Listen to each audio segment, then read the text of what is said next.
qualify, you could save thousands, and nobody knows this program better than they do. Optima is A-plus rated with the Better Business Bureau, and they get results, having resolved over $1 billion of tax debt for their clients. Get a fresh start. Call today for your free consultation. Call 800-467-2766. 800-467-2766. 800-467-2766. Optima Tax Relief. Some restrictions apply. For complete details, please visit OptimaTaxRelief.com.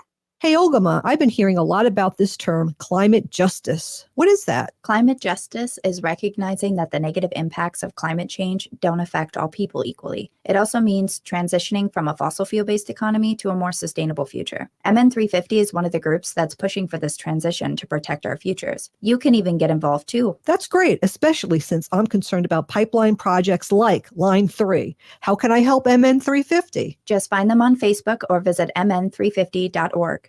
Life is a journey, and the Doherty Family College will help you get where you want to go.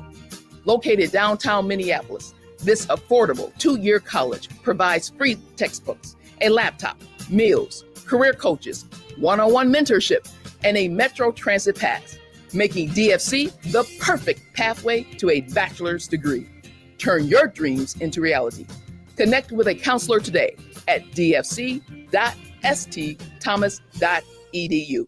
J&S Bean Factory is a native-owned, community-supported, cozy, artsy coffee shop which offers roasted on-site beans, live music, and baked goods. Relax in the beautiful outside patio. City Pages writes, voted top 10 coffee shops.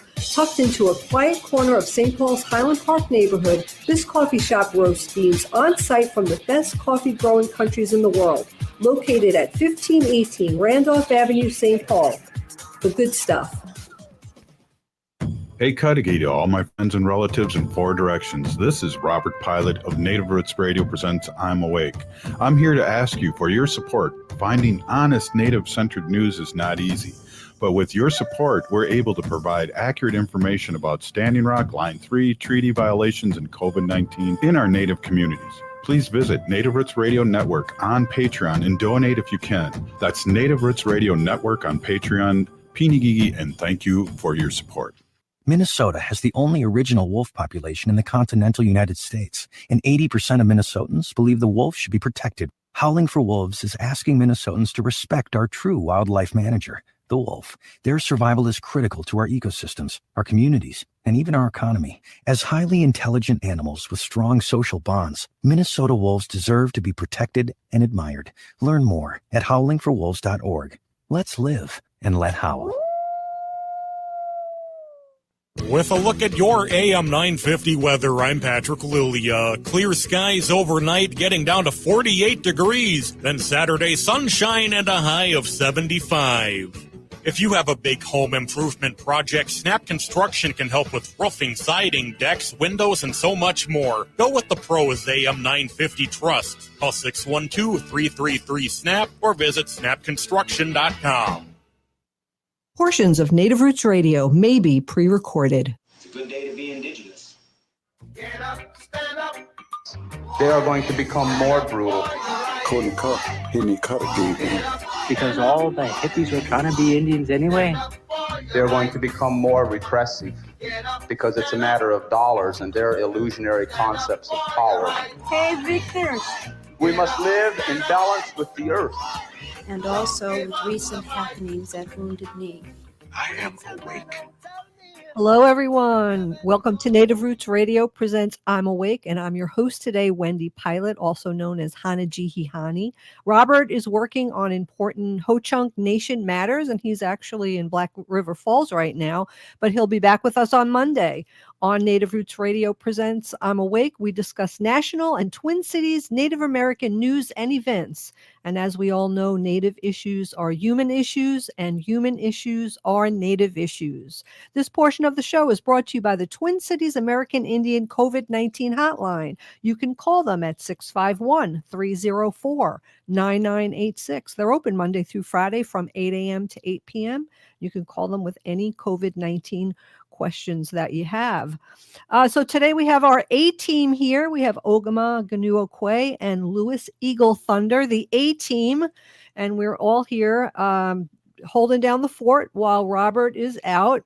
We're going to have Dr. Anthony Stately visiting us and talking with us for hopefully 2 segments. He is the CEO at the Native American Community Clinic in Minneapolis. But before we get to Dr. Stately, let's get to Ogama with some news and events. Ogama, welcome. Hi, Yanin Bajou, everybody. I'm Ogama Goonewikwe. I'm a member of the Red Lake Nation in northern Minnesota. And as always, I like to come at you with a little bit of Line 3 news here from Minnesota, from the front lines. Minnesota DNR yesterday has ordered Enbridge Energy to pay $3.2 million for failure to follow environmental laws. So that's exciting. Enbridge had breached a confining layer of an aquifer, which resulted in unauthorized groundwater appropriation during the construction of Line 3's replacement project. I'm happy to see that the DNR is taking action against Enbridge, ordering them to pay a fine. However, there's also several spills that have yet to be either confirmed by Enbridge or have any action taken on them by the Minnesota DNR.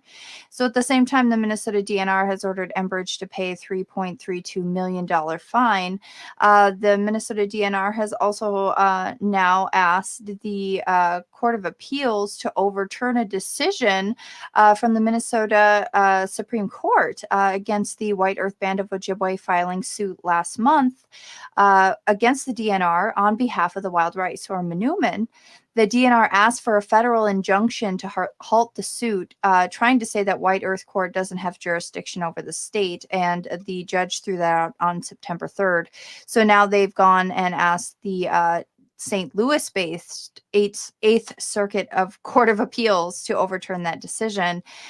So, you know, kind of ups and downs that are happening here in Minnesota on the Line 3. In other news, the 8th annual ride against the current of oil, the horse ride from Honor the Earth, started in northern Minnesota just earlier this week.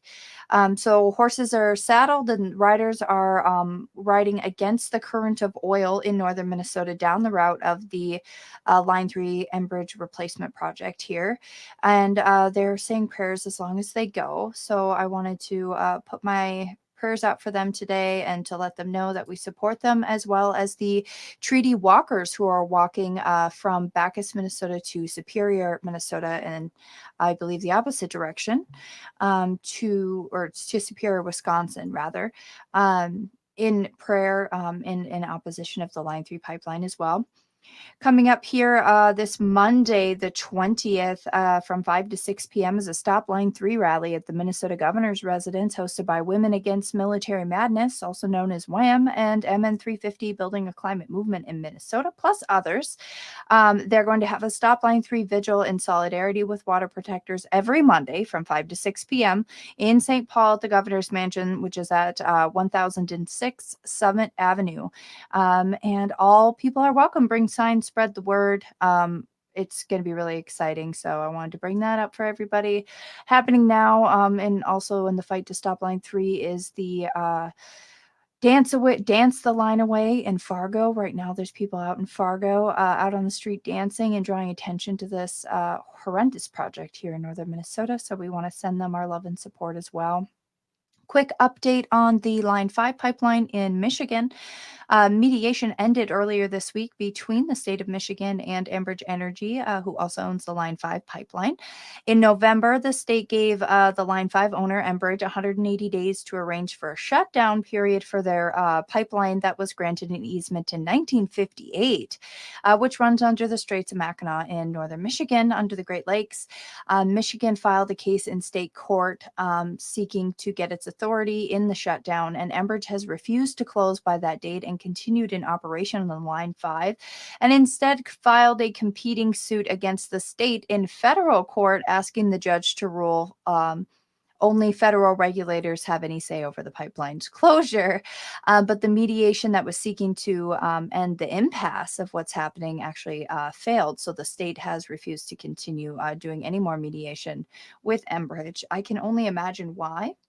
The statement from the Attorney General, Dana Nessel, Michigan Attorney General Dana Nessel, on September 15th said that they unambiguously communicated to the mediator that any further continuation of the mediation process would be unproductive for them and that they have no desire to continue with the mediation process. That's pretty intense. Don't know how you're feeling about that one, Wendy. I'm feeling like it's pretty intense, Ogama. Seriously. Some Yeah. things just, just don't make sense to me. So, Other news, there are new requirements that have been adopted in Connecticut, North Dakota, and Oregon for Native culture and history to be taught in grade schools. And that is a really big news, and we're all really excited about that. But then again, we're dealing with South Dakota, where South Dakota has basically pulled Native American history and culture from their education standards in that state. So, wins and losses on both sides of the coin there. And this one I wanted to bring up. I don't know if Lewis is in here. Lewis, have you heard of the REDCO program in the Sigantu Lakota Oyate tribe? Yeah, that's the Sichangu Lakota Oyate. That's my nation, actually. That I'm a citizen of. Yeah, REDCO is actually a division that's from the tribe itself. Really exciting news. So you're talking about the wind power, or are you talking about something else?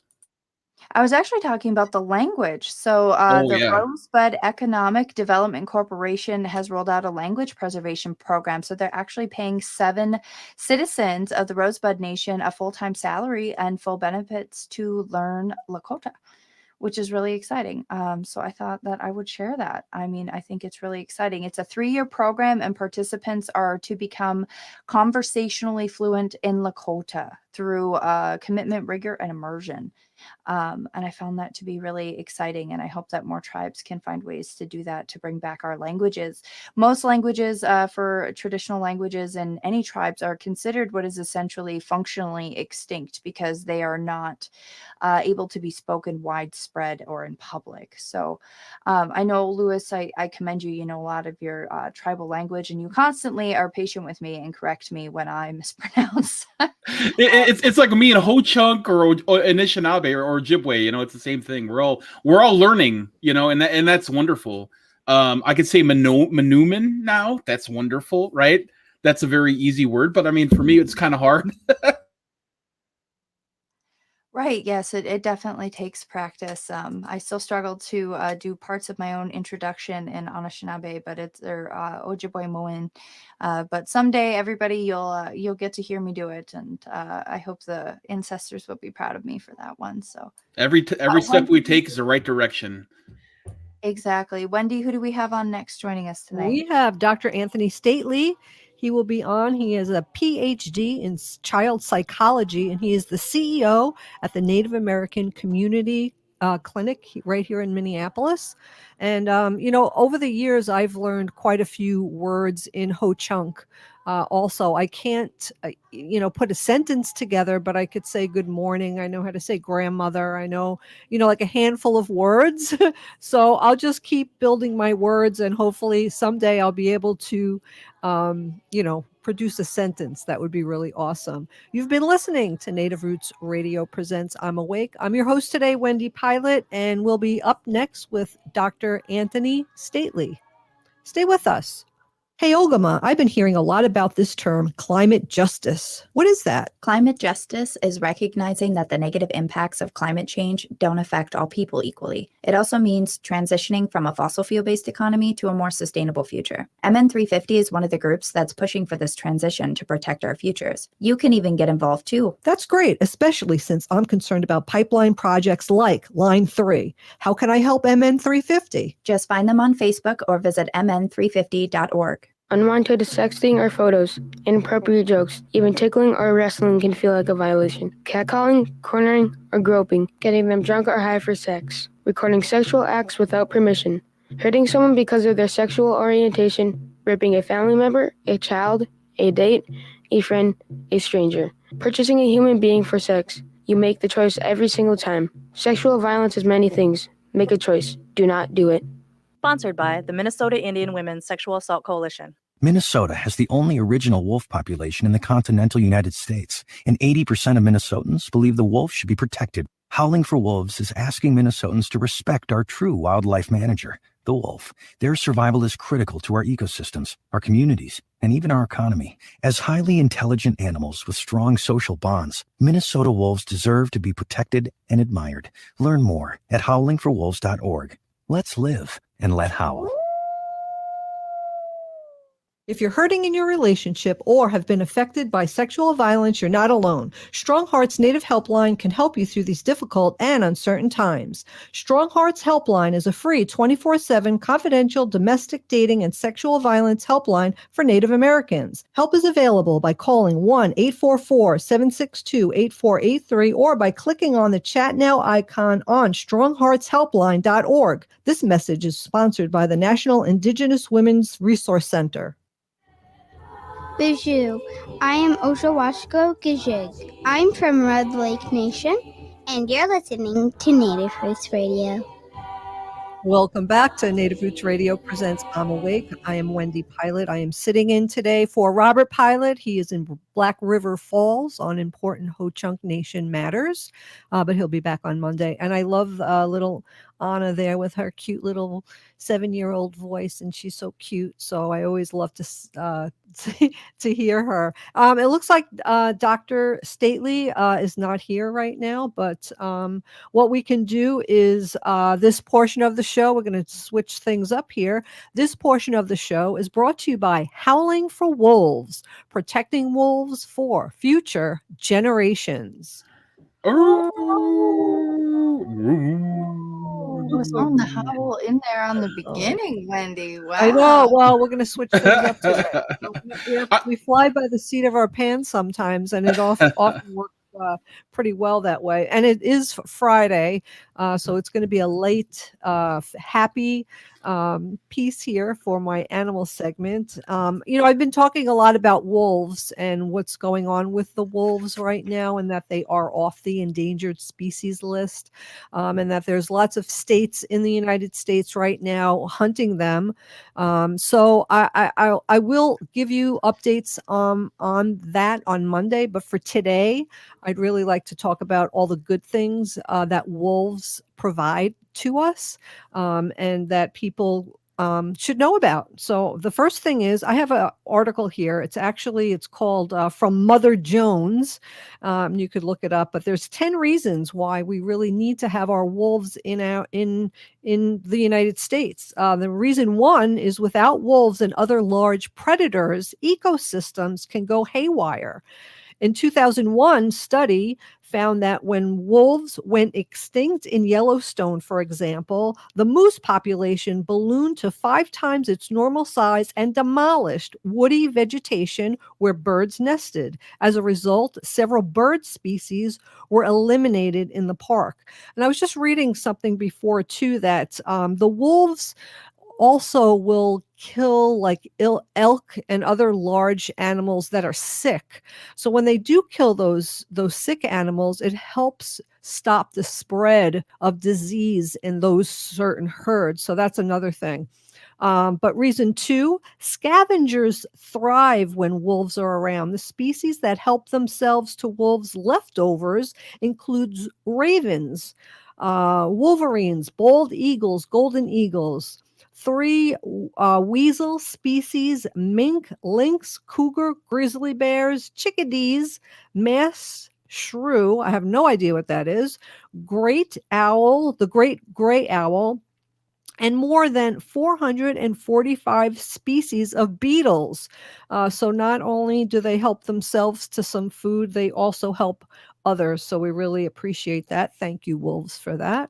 Reason 3, wolf kills are also good for the soil. A 2009 study in Michigan Isle Royale National Park found that wolf-killed elk carcasses dramatically enhanced levels of nitrogen and other nutrients to the soil. So there you go. That's what we need. And after I go through a couple of these, Lewis, I'm going to ask you to talk about the importance of wolves to Native Americans. And we'll get to that in just a second here. Reason 4, Wolf kills feed more animals than hunting by humans, since wolves scatter their carrion over the landscape. Wolf kills benefit 3 times more species than hunting kills. The carcass above was a bull elk killed by a pack of 8 wolves in Agate Creek, Yellowstone. The skeleton was picked clean by wolves and scavengers in less than 5 days. And there's actually a picture here of really just the whole skeleton of this animal that the wolf killed. So reason 5, when wolves disappear from Yellowstone, coyotes preyed on pronghorn almost to a point of no return. But since wolves have returned, the pronghorn have come back. In fact, pronghorns tend to give birth near wolf dens, since coyotes steer clear of those areas. So if you want to just step in here, Lewis, and just let our audience know how wolves are important to Native American people. Yeah, absolutely. How matakiapi on Petu Zaptan. Happy Friday to all my relatives out there. You know, we talk about the wolves, and what Wendy's saying is so poignant in today's society. We talk about value systems and what it means to be and care about our relatives. I mean, we're going to be talking hopefully to Dr. Anton Staley here about COVID and, you know, what it means to protect each other and protect who we are. And that's why we do things like take the vaccines. But in Lakota culture, we call the wolf Shugmani Tutanka. Shugmani Tutanka is a sacred animal to us. And what we call Wakan Wachasha is what we call our medicine men. They would often use, wolves as examples of people who knew how to take care of family and how to run as packs. Because as we know, in wolves, they run in packs and they know how to take care of each other. And they also take down, like you said, Wendy, bigger animals, and they're able to survive in the harshest conditions, and they do so together. And in Lakota, we call that Tioshpaye. We call that relatives together. And that's why, you know, we talk about Shugmani Tutanka, which is the wolf. And in many cultures outside even Lakota culture, they symbolize family unity and togetherness.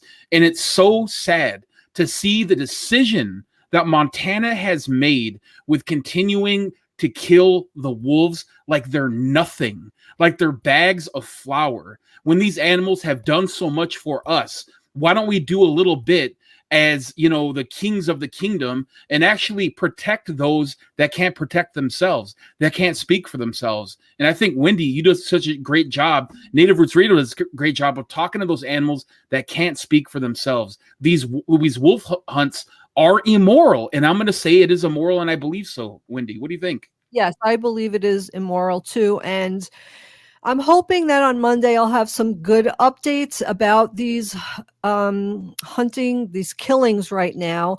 But I want to remind everyone to please get in touch with Deb Haaland, our Interior Secretary, and call her and leave her messages. She has the power, and she can put the gray wolf back on the Endangered Species Act. We also need to contact President Joe Biden and let him know. I think you could also contact the governors of certain states that are having these wolf kills, although most of them, the governors want to hear from their own constituents. So if you know somebody who lives in Montana, please encourage them to call their governor and to help the wolf. We need the wolf. And I just want to remind everybody that the wolves are being killed right now because people want cheap beef. The cattle ranchers will put their cows and their cattle and their sheep on the lands, and they don't want wolves killing any of their animals. So this is really why the wolf is being hunted. I don't want anybody to have any mistake about it. But I want to go back and just talk about a couple of more things why the wolves are important to us. Ogma. Go ahead. Yeah, go Ogma. Oh yeah, no, that's okay. I was just going to bring up too, Wendy, you were talking about how wolves can prevent, the spread of disease. I was just looking here too. There's a New York Times article that came out in November of last year talking about how Yellowstone wolves have shown that they delayed outbreaks of chronic wasting disease in their prey species. And if you don't know what chronic wasting disease is it's a prion disease that affects deer, elk, reindeer, sika deer, and moose. It's been found in a lot of areas in some areas of North America, including Canada and the United States, Norway, and South Korea. And it takes over a year before an infected animal develops symptoms. And then it includes drastic weight loss, stumbling, listlessness, and neurological systems. It affects animals of all ages, and some may die without ever developing the disease. It's fatal, and there are no treatments or vaccines. And wolves can help prevent the spread of that by helping to take care of the sick population. That's exactly right. I was just going to read reason 7, and that's exactly what it is. But you got me to the punch there, Ogama. Awesome. Chronic wasting disease is a major threat to elk and deer in the West. Wolves can help by reducing sick animals' lifespan, in turn limiting the amount of time they can spread the infection. So exactly, and that's why wolves are so important. Another reason 8, Yellowstone elk are less likely to overgraze near rivers and streams, damaging fragile ecosystems when wolves are in the neighborhood. So they help prevent problems with rivers and streams. There's an awesome video.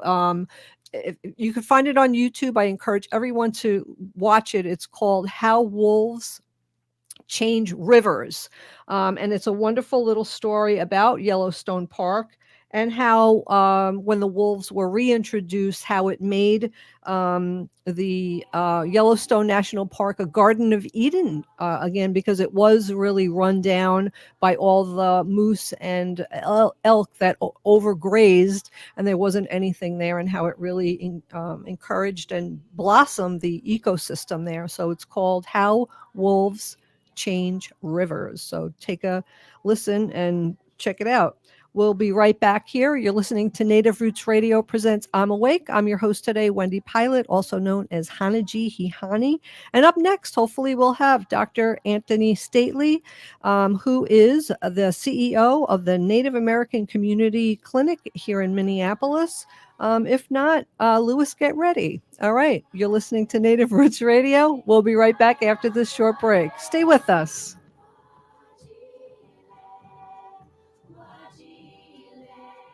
Hey, Wendy, what are we doing for dinner after the show? How about we go to J. Selby's on 169 Victoria Street in St. Paul? They have a delicious plant-based menu that's compassionate and environmentally sustainable. I'm getting their spot-on vegan Big Mac, the dirty secret. You can pick up and they deliver within a 5-mile radius, or you can call them at 651-222-3263 or visit jselbys.com. Well, you sold me, Wen. Let's go order at J. Selby's tonight. I'm hungry. Hi, my name is Frank Brown, owner of Minuteman Press Uptown, and I'd like to tell you why you should choose us for all your printing needs. While it's true Minuteman Press Uptown provides the highest quality printing services and graphic design, there's another important reason why you should choose us. We share your values. We believe our employees are a vital part of our success. At Minuteman Press Uptown, I set out to create jobs with a living wage and benefits. I believe in second chances for people who've made mistakes in the past. We're a proud union shop and would love to earn your business. This is Chad, owner of AM 950. Frank and his team at Minuteman Press Uptown are AM 950's go-to for all printing and promotional needs. I was blown away by the knowledge and passion Minuteman Press Uptown had to help me grow my business. Even if you're not sure where to start, their graphic design team can create an effective campaign and strategy to increase your visibility. So choose a print shop who shares your values. They work with businesses, nonprofits, and political campaigns. Call 612-870-0777 or visit mpuptown.com. Located just north of 50th in France, the Great Wall Restaurant has provided a delicious taste of authentic Chinese cuisine since 1981. Specializing in Szechuan and Peking dishes, they offer one of the most extensive menus in the Twin Cities. Favorites include hot and sour soup, pan-fried dumplings, and mushu pork with homemade Chinese pancakes. Stop by their Edina location or call for takeout at 952-927-4439. See the full menu at greatwallrestaurant.us. Hi, this is Laura. Every week on Food Freedom Radio, we talk about how to move the food system from being a cause of ecological destruction towards sustainability. This week, we're going to be talking about sustainable wood. The Chief Marketing Officer for FFC US and the CEO of Certified Wood Products will be joining us. How do we support forever forests? After all, we're using 1.75 pounds of wood per person per day. How do we do that in a sustainable way? Listen to Food Freedom Radio this Saturday at 8 a.m. or anytime via podcast to learn more about FSC Certified Wood. Seward Co-op is now offering convenient self-serve and prepackaged hot options and salad bars at both the Franklin and Friendship stores. Breakfast items available daily until 11 a.m. and brunch served all day every Sunday. Their weekly lunch and dinner menus highlight cuisines from around the world. They offer vegan, vegetarian, and gluten-free options daily. 95% of the ingredients used are organic from small-scale, local community food producers whenever possible. More at seward.coop. If the statistics say that 1 in 3 Native women and 1 in 6 Native men have experienced sexual assault in their lifetime, it means our whole community is affected by sexual violence. 1 is too many. Don't stand by, stand up. Don't engage in acts of sexual violence and shut down the dirty jokes, the gossip, the victim blaming and shaming. As a community, we can change the way we respond. Contact the Minnesota Indian Women's Sexual Assault Coalition to attend a workshop to learn more. Sponsored by the Minnesota Indian Women's Sexual Assault Coalition. With a look at your AM 950 weather, I'm Patrick Lilia. Clear skies overnight, getting down to 48 degrees. Then Saturday, sunshine and a high of 75. Nightingale at 26th and Lyndale in Minneapolis is your cozy, comfortable neighborhood bar and restaurant. Now open daily from 5 p.m. to 1 a.m. with their full menu available until midnight. Check them out today at nightingalempls.com. Hi, Minneapolis. This is Randy Rhodes. Listen to me. Weeknights, 10 to midnight, AM 950, the progressive voice of Minnesota. Hi, I'm Jane Fonda, and you're listening to Native Roots Radio. Hey, welcome back to Native Roots Radio presents I'm Awake. I'm your host today, Wendy Pilot, also known as Hani. Robert is in Black River Falls, but we'll be back on Monday. This portion of the show is brought to you by the Montessori American Indian Child Care Center. They're hosting an event called the Pain Phelan Harvest Festival. It takes place on Saturday, September 25th. From 1 p.m. to 4 p.m. And I just wanted to go back to the wolf, if you don't mind. These are two things, we talk about this all the time on the show about climate change and problems with weather changing and climate change. But reason 9, wolves help protect against climate change. A 2005 UC Berkeley study in Yellowstone concluded that milder winters, a product of climate change, have led to fewer elk deaths. This left scavengers like coyotes and ravens scrambling for food, but the problem was far less pervasive in areas where wolves were around to hunt the elk. So that's another really important thing. And the other thing I want to just say, which is reason 10, and a really important thing, is that wolf tourism is an economic thing that states want. People come from all over the United States and even the world to come and look at the wolves. And going to some place to see wolf packs is on my bucket list. So one of these days, I will get out to somewhere if there's any wolves left. I feel like I have to hurry and do this because I'm afraid that the species is going to be gone soon. So that's one thing that I really want to do. So it looks like Dr. Stately will not be joining us today. He had family matters to take care of. So it's going to be our A team here. We have Lewis Eagle Thunder. I'm wondering, Lewis, if you want to jump in here and talk a little bit, and then Ogama, we could just have a round table and just shoot the breeze. For sure. Before I forget, Ogama, did you have something real quick? And then I got something as well, just real quick too. Sure. I just have one more bit of news that I kind of ran out of time for. The Food Sovereignty Symposium and Festival that is put on by the the Intertribal Agriculture Council was actually postponed until 2022 because of COVID, but they're offering it online. So it's free to register. They're offering a shortened virtual agenda Monday and Tuesday, next Monday and Tuesday, September 20th and 21st, as a sampler for the full in-person event for next year. Registration is free. There's no cost, but you do have to pre-register. So you can pre-register at indianag.org/events, and you'll see the poster for it there. It's really lovely, and that's something I might look into to see what time that happens at, because I would really enjoy checking out some food sovereignty programs. And I don't see a time listed, so I wish I could throw that out there for you all. But food sovereignty is one of those things that I know that we touch on pretty regularly, as well as making sure that we take care of our relatives through what we choose to eat, like Wendy being vegan, and those of us that can choose to, make healthier choices for our bodies and for the planet by eating less red meat, or possibly no red meat at all. So I wanted to throw that out there because food sovereignty is incredibly important in getting back to the land that way. That's go ahead, Wendy. I've been seeing a lot of people posting. A lot of people have been jarring food right now, harvesting food and keeping it. And that's something that now that I'm retired, I might have time to do something like that. But I'd like to grow some more of my own food and can it and save it and cook it and stuff like that. Yeah, go ahead, Lewis. Yeah, one thing, a segue into talking about taking care of our relatives. Homeward Bound is a Native American focused homeless shelter in Minneapolis, and they've been open a couple years here. And as the weather's changing, and I don't know where you are in part of the state of Minnesota, but yesterday, this morning, I should say, we had a ton of rain. We had thunderstorms roll through. I think it was over a half inch of rain here, which is really good for us, as you know, we're going through kind of like a type of drought.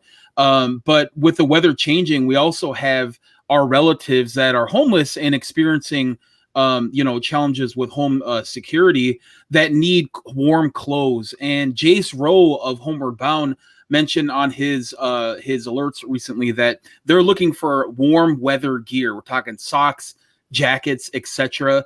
So if you are in Minneapolis and you have a good, quality jacket, pants, shoes, gloves, anything, consider donating them to Homeward Bound. And they're at 2012 Cedar Avenue South in Minneapolis. That's 2012 Cedar Avenue South. And you could donate Monday through Friday, 8 a.m. through 4 p.m. Again, they're looking for anything, men's, women's, warm clothes, jackets, and all those type of things as the weather changes here in Minneapolis and all over the United States. Yeah, I just want to bring up one thing that you said. The items that you bring really should be in good condition. So people deserve to have good things and warm clothes and in good condition. So yeah, and the weather is changing. Go ahead, Ogama. I was taught at some point, or I had read somewhere, that when you give to somebody, you should give the best of what you have to people, because you wouldn't give yourself basically the leftovers. So if you're going to take the time to give to somebody, you should make sure that it's in good condition. Don't be sending out all your wool socks with the moth holes in them. Make sure that you send out things in good condition, things that smell all right or could be laundered before you send them, because these are going to be really important items for our relatives who are struggling in the elements as they're unhoused this winter, and they deserve just as much respect as you would give yourself. I love that. Yes, that's a good thing. Homelessness is a really hard thing. When I was in my clinic at the University of Minnesota, we had a lot of unhoused relatives who were patients in the clinic, and people of all walks of life, homeless. And my perspective of that really changed over the years, visiting with these people and talking with them. And somebody said something the other day that a lot of these people, they don't really want to go to the shelters because the shelters are unsafe at times and they would get their, personal belongings stolen. So they would rather just stay out on the street, which is really, really hard for them. And I know, like, for patients in the clinic, taking medications regularly was really, really difficult to do because, you're worried about so many other things and you have, other things to worry about except, besides taking pills every day. And a lot of people had trouble too if they had to take medication that had to be taken with food because you don't really know when you're going to be able to eat. So I think that when people are sheltered, they're just healthier and they're able to take care of everything. And that's just, it's just something that people need. They just need a roof over their head. Yeah, housing is right. I believe that first and foremost. I mean, I think that in any political platform, whether it be the Democratic Farm or Labor Party and other Democratic platforms, it should also include housing rights for people that are, regardless if you're in addiction, not addiction. I believe that you deserve home. You deserve a home to be in. You deserve security. We're all human beings, and as Indigenous people, we believe that everyone is sacred. No matter what you're going through, you're still sacred in the Creator's eyes, and you're sacred in our relatives' eyes altogether. And exactly one of our comments said, Bridget Conley says, if it's not good in condition for the giver to wear it, don't give it. And exactly what Ogma said. And in Pine Ridge and in Rosebud, we have an epidemic of nonprofit organizations donating bags and bags of clothes. So you end up seeing just mounds and mounds of unwanted, distressed clothing that no one wants to wear, and it just sits there and it piles up and they end up burning it and other issues. So exactly what Ogma said, I can't express that enough. If you wouldn't wear it, don't give it. That's exactly what it is. And I think there is a certain, unethical behavior. It's kind of like dehumanizing that if you get something that is that used, it's saying that, oh, I don't see you as a human being as I see myself in a way. You guys feel the same way? Or as an equal. Yeah, you're not treating that person that you're giving them the item as an equal because you wouldn't be using it. You need to treat people as an equal. And I like what you said, Lewis, as far as like drug addiction, a lot of people I've talked to over the years feel if you're on drugs, if you're drinking alcohol, you don't deserve housing. And I could fight, I could fight that statement until I'm blue in the face, because every human being, no matter what, deserves a warm place to rest their head at the end of the day. End of story. I don't care if you're drinking a bottle of vodka every day and shooting up heroin. You still deserve a warm place to rest your head at the end of the day. End of story. I 100% agree with both of you on that too. And another thing to consider too is if you're not giving to those that are unhoused, maybe you choose to donate to food shelters and other programs like that that help to keep families who may be housed but struggling with food insecurity too. There's some important kind of reminders when you're giving to those places, because a lot of people give things like hamburger helper, but hamburger helper is not very helpful if you don't have a pound of hamburger. It's kind of a whole lot of nothing. Or people will send rice-a-roni, but rice-a-roni is hard to make because it requires butter or oil to mix in with the water to be able to make. So people have the best intentions when they give these items, but they haven't put themselves into that person's shoes to really know what they may or may not have on hand. So if you have the ability, if you have the option, make sure if you every now and then to give a call up to your local food shelter, offer some cash so that they can buy some fresh food for our relatives. It's most often easier for you to give cash to your local food shelf or organization that helps to feed communities, because if you were to bring in 12 dozen eggs, depending on their schedule, they may not be able to get that out to families before they would spoil. So keeping those kinds of things in mind when we give to our relatives, to be conscious and to have empathy and to put ourselves in their shoes is really, really important, because if it were us, we would expect the same. We would hope for the same respect from people. Absolutely. Thank you so much for that, Ogama. We really appreciate all your thoughts on that. We'll be right back. You're listening to Native Roots Radio presents I'm Awake, and we will be back after these short breaks. Stay with us.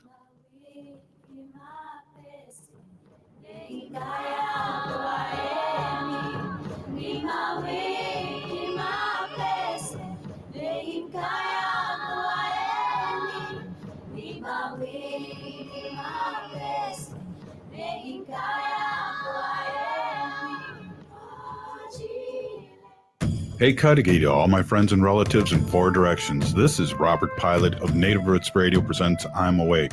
I'm here to ask you for your support. Finding honest Native-centered news is not easy, but with your support, we're able to provide accurate information about Standing Rock, Line 3, treaty violations, and COVID-19 in our Native communities. Please visit Native Roots Radio Network on Patreon and donate if you can. That's Native Roots Radio Network on Patreon. Pinigigi, and thank you for your support. Hey, Ogama, I've been hearing a lot about this term, climate justice. What is that? Climate justice is recognizing that the negative impacts of climate change don't affect all people equally. It also means transitioning from a fossil fuel-based economy to a more sustainable future. MN350 is one of the groups that's pushing for this transition to protect our futures. You can even get involved too. That's great, especially since I'm concerned about pipeline projects like Line 3. How can I help MN350? Just find them on Facebook or visit mn350.org. Minnesota has the only original wolf population in the continental United States, and 80% of Minnesotans believe the wolf should be protected. Howling for Wolves is asking Minnesotans to respect our true wildlife manager, the wolf. Their survival is critical to our ecosystems, our communities, and even our economy. As highly intelligent animals with strong social bonds, Minnesota wolves deserve to be protected and admired. Learn more at howlingforwolves.org. Let's live and let howl. Hey, Wendy, what are we doing for dinner after the show? How about we go to J. Selby's on 169 Victoria Street in St. Paul? They have a delicious plant-based menu that's compassionate and environmentally sustainable. I'm getting their spot-on vegan Big Mac, the dirty secret. You can pick up and they deliver within a 5-mile radius, or you can call them at 651-222-3263 or visit jselbys.com. Well, you sold me, Wen. Let's go order at J. Selby's tonight. I'm hungry. Hi, this is Representative Sharice Davids from Kansas. I'm Ho Chunk, and you're listening to Native Roots Radio. We are Welcome back. Native Roots Radio presents I'm Awake, and I'm your host today, Wendy Pilot, also known as Hanajihi Hani. I'm here with the A-Team, Ogama Gune. Wait, I'm going to say your name right. Ogama Gnu Okwe. Ekwe. Yep. Eagle Thunder. Thank you. That's a lot easier. This portion of the show is brought to you by MN350, a grassroots organization fighting for climate justice. And I just want to plug in the Minnesota Indian Women Sexual Assault Coalition. Both organizations do fantastic work, and we're always wanting to support them. So we were just kind of round table and texting each other back and forth to decide what we wanted to talk about in this segment. And Ogama came up with a great idea that we should talk about what we have on our bucket lists. So I'll go last, and we'll go around. Maybe Ogama could go first, and then Lewis, and then I'll go last. But Ogama, since it was your idea, what kind of things do you have on your bucket list, and maybe explain a little bit why? Sure. Yeah, absolutely. Since that was my idea, I'll go first. I've got a couple of things on my bucket list. I know seeing the Aurora Borealis or the Northern Lights, like really, really closely, like in Iceland or something like that. That's definitely on my bucket list to see, despite that I don't like cold weather. The colors of every photo I've ever seen of what they look like it just blows my mind, and I would just love to know how it feels to stand beneath them and to kind of experience that color and that movement, not from a video or from a photo, I guess. And then I think another one would be flying in a hot air balloon. I know I've been on an airplane, I've been on a train, I've ridden a motorcycle, I've done some of those other things, but a hot air balloon just seems a lot more chill.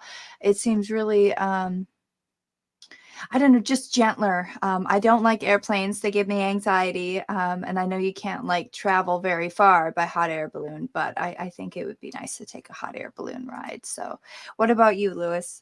This is such a really great Friday segment. I mean, it gets your imagination juices flowing.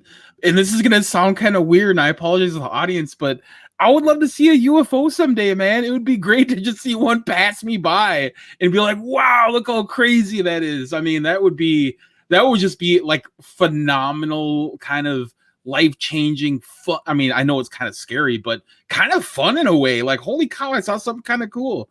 And that type of thing. I think another one is I would love to spend a night at one of those big wood forests in the Pacific Northwest where the Haida culture is. They have such a rich culture over there with their salmon and their big trees and all that. And it would just be great to have like one of those, I don't know if they create them for big people, but a big slinky, those tree to tree slinky things that you could sleep on and not get eaten by a bear. As we know it with Wendy's segment about bear safety, there's ways we can prevent getting attacked by fighting back. What about you, Wendy?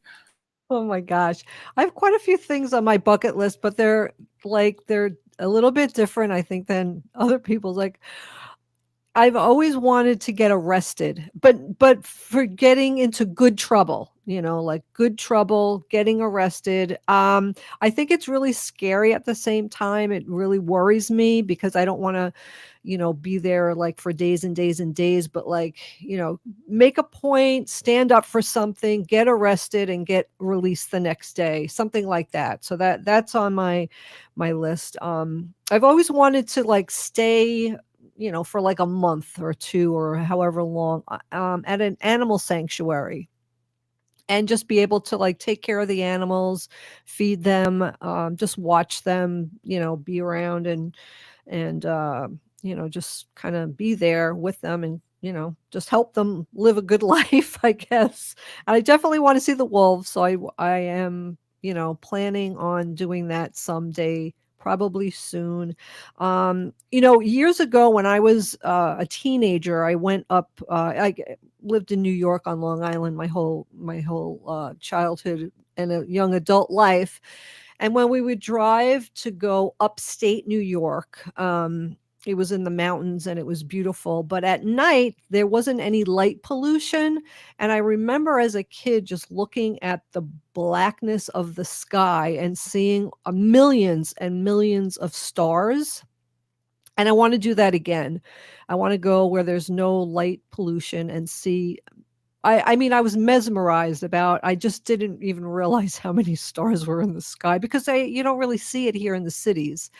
So I want to do that again. And there was one time that I saw a shooting star, and I would like to see another shooting star. I was glad that I was the passenger in the car and not the driver, because I was in awe. And again, I believe I was like upstate New York, and it was very, very dark.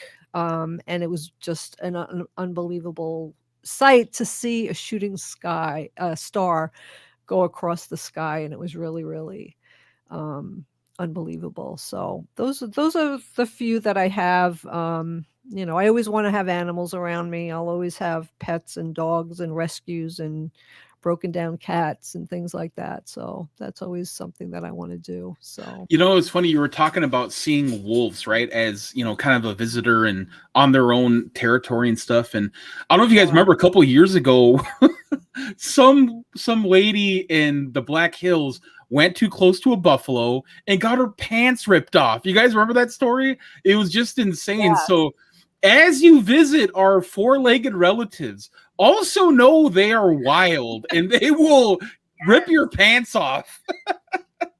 Yeah, I think that woman was going next to one of the babies, right? Mm-hmm. She wanted to pet one of the babies, and she came up really close to the babies, and I guess the mother buffalo came and really just, lifted her up in the air and kind of threw her without her pants, and the pants were stuck on the bison's horn, and it was kind of like it went viral, and it was kind of like a joke that this happened to this poor woman.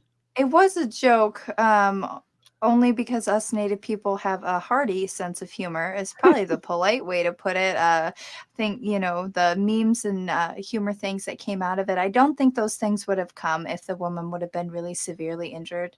I don't think we would have done that. But I mean, the whole point of us making the jokes, I hope, is enough to discourage other people who are touring into these areas where, Native people know not to mess with the bison in that way, to remember that these are wild animals. I hope that serves as a warning to you that we will, if you survive as Native people, ruthlessly make fun of you for as long as we can. Yes, and believe me, I will stay clear away from the wolves. I will have binoculars and I will be at a safe distance. I just want to see them in their own natural habitat, and I want to see a pack, the mom, the dad, the pups, and just to see them in their natural habitat in my life. I think one thing I could say about that whole incident, there was some amazing beadwork made out of that illustration of her getting hooked by a bison. But Wendy, and Ogma, it's amazing just to see our wild animals in nature. And I think we take that for granted. And with urban expansion, I live over here on the western side of Minnesota. And when I was driving yesterday, we saw this giant turtle on the side of the road. And, my little guy, he's 12, he got out and he moved the turtle out. But it just goes to show you that urban expansion is so harmful towards our animals. And it's not their fault that we are occupying their territory and we're doing what they're doing. And at the same time, that turtle has lived there for a long time. His relatives probably has, and he's just sitting there on the side of the road, and that it was kind of sad to see that in a way that we're invading those spaces. Yeah, we are invading their space, definitely. I actually picked up a turtle on the road also, and Robert took a picture of me, and the turtle peed on me. And then I found out later on that that's kind of what they do. It's their, mechanism of, let me down or whatever. But I did help him cross the road. I'm sure he would have gotten hit by a car. But anyway, guys, thank you so much. We had a great show today. Now our audience knows what our bucket lists are, which is really important. They get to know us more. You've been listening to Native Roots Radio presents I'm Awake, and we'll be back on Monday. Everybody have a great weekend. Hey, Patrick here for Zero Res. Parents, your kids are probably now back in school, but you've also been noticing how much dirt they dragged into the house over the summer.